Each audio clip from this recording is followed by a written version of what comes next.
today's video we will discuss about multi programming and multitasking operating system. Okay, तो जो हमारा previous video में उसमें हमने already batch operating system discuss कर चुके हैं। आज हम पढ़ेंगे मल्टी प्रोग्रामिंग। तो सबसे पहले मल्टी प्रोग्रामिंग होता क्या, ठीक है।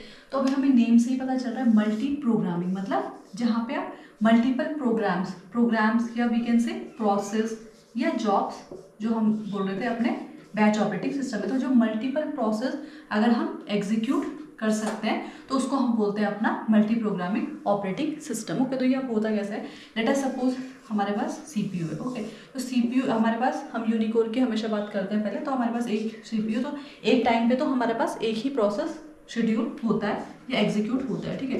लेट अस सपोज हमारे पास P1 P2 P3 प्रोसेस है और सबसे पहले P1 प्रोसेस सीपीयू में जाता है एग्जीक्यूट होने के लिए। ओके, नाउ अभी हमें पता है कि जब हमारे पास कोई भी प्रोसेस एग्जीक्यूट होता है तो उसे दो टाइम चाहिए होता है, CPU and input output time.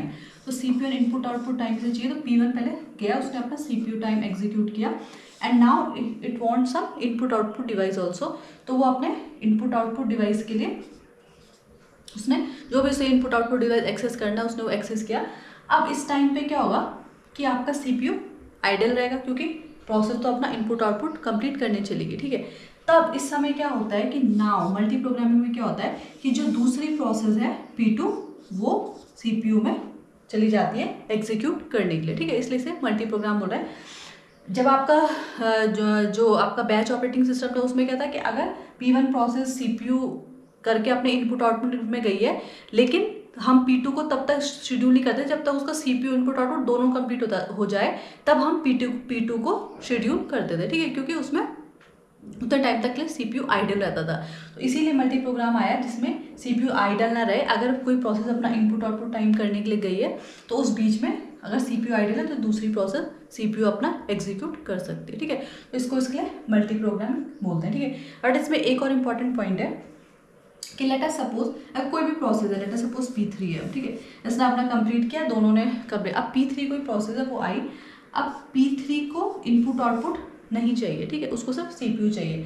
तो अगर लेट अस सपोज यहाँ पे कोई और भी प्रोसेस है P4 P5, तो जब तक ये P3 कंप्लीट एग्जीक्यूट नहीं हो जाती, अपना पूरा सीपीयू टाइम कंप्लीट नहीं कर देती, तब तक हम किसी दूसरी जॉब को शेड्यूल नहीं करेंगे, ठीक है।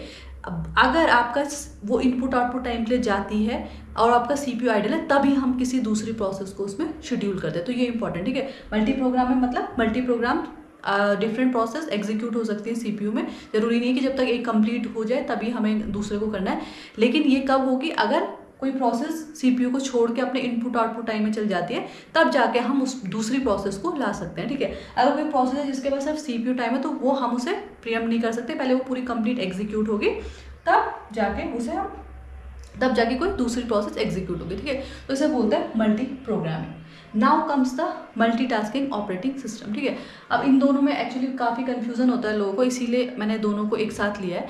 अब मल्टीटास्किंग क्या हुआ फिर अगर मल्टी प्रोग्रामिंग है, तो सी मल्टीटास्किंग का मतलब होता है, इसको हम क्या बोलते हैं, मल्टीटास्किंग और टाइम शेयरिंग भी बोलते हैं इसे। मल्टीटास्किंग और कहीं ना कहीं इसे टाइम शेयरिंग ऑपरेटिंग सिस्टम भी बोला जाता है, ठीक है। तो देखो अभी यहाँ मल्टी प्रोग्राम से हमें नाम से समझ आ गया था, मल्टीटास्किंग भी हमें सिमिलर लग रहा है कि मल्टीटास्क प्रोसेस में क्या है, लेकिन टाइम शेयरिंग से आपको थोड़ा समझ आ जाएगा कि टाइम शेयरिंग मतलब जो जहाँ वो ऑपरेटिंग सिस्टम जहाँ बहुत सारी प्रोसेस टाइम शेयर करती है, ठीक है। ये कैसे हो सकता है, ये क्या बोलते हैं इसे, pre-emptive, you can call it pre-emptive, ठीक है। प्रीएम्प्टिव जो आपकी होती है जिसमें क्या होता है कि जो अगर आपके पास लेट अस सपोज 5 प्रोसेस है, जितनी भी प्रोसेस है, तो हर एक को जो हम थोड़ा थोड़ा यूनिट्स ऑफ टाइम के लिए सीपीयू में एग्जीक्यूट करने के लिए देते हैं, उसको बोलते हैं आपका मल्टीटास्किंग। क्योंकि आपके क्या है, जो सारी प्रोसेस हैं या जो आपके टास्क हैं, ये क्या हो रहा है, मल्टीटास्क हो रहा है एक टाइम पे, सारे जो आपके टास्क हैं। क्योंकि अभी P1 को लेट अस सपोज 2 यूनिट चले, फिर उसके बाद क्या होगा, अगर इसका 5 यूनिट है तो ये जो इसका दूसरी P2 है वो चलेगी, ठीक है, फिर P3 चलेगी, P4 चलेगी, हर 2 यूनिट्स अगर इसको टाइम डिवाइड कर दिया, मतलब let us suppose 2 units time divide किया, तो सारी प्रोसेस 2 यूनिट्स ऑफ टाइम चलेंगी। तो इसको बोलते हैं मल्टीटास्किंग और we can call it as a preemptive. तो हम इसको बेसिस में कर सकते हैं कि this is a non preemptive one and this is preemptive. Non preemptive थी ना ये, क्योंकि इसमें क्या होता है कि अगर P3 आती है और वो अगर कंप्लीट एग्जीक्यूट सिर्फ CPU टाइम उसे चाहिए, तो जब तक वो पूरी कंप्लीट एग्जीक्यूट नहीं होती तब तक हम उसे प्रीएम्प्ट नहीं कर सकते, किसी दूसरी प्रोसेस को शेड्यूल नहीं कर सकते। लेकिन इसमें ऑलरेडी क्या है, पहले से ही सारी प्रोसेस को different unit of time allotted है कि इतने इतने यूनिट ऑफ टाइम तक हर प्रोसेस CPU में एग्जीक्यूट होगी। तो इसीलिए इसको बोलते हैं मल्टीटास्किंग ऑपरेटिंग सिस्टम, या टाइम शेयरिंग भी हम इसलिए बोल रहे हैं क्योंकि ये टाइम शेयर कर रही है, और प्रीएम्प्टिव होती है क्योंकि P1 आई, प्रीएम्प्ट हुई, फिर P2 आई, तो इस तरीके से ये प्रोसेस प्रीएम्प्ट होती रहती है। ठीक है, अभी जो हम करंटली अपने सिस्टम्स या आपके लैपटॉप जो भी आप यूज़ करते हो डेस्कटॉप, तो उसमें हम क्या यूज़ करते हैं, मल्टीटास्किंग की operating system. Okay, let us suppose कि आपने कोई भी VLC मीडिया प्लेयर कुछ भी खोला है, फिर आप तब तक क्या करते हैं, ब्राउज़र भी खोल देते हो। तो ऐसा तो होता नहीं है कि आपका पहले मीडिया प्लेयर आप क्लोज करोगे पूरा से, फिर आपका वो आप एक टाइम पे मल्टीपल टास्क कर सकते हैं। आप वेब ब्राउज़र भी खोलते हो, मीडिया प्लेयर खोलते हो, या फिर आपको कुछ एडिटर खोल रहे हो, कुछ भी आपको कुछ भी करना है, तो आप एक टाइम पर क्या करें, मल्टीटास्किंग यूज़ कर रहे हो। तो करंटली मल्टीटास्किंग ऑपरेटिंग सिस्टम हमारा यूज़ होता है, हमारे जो भी हम यूज़ करते हैं। तो this was all about multi programming and multitasking operating system.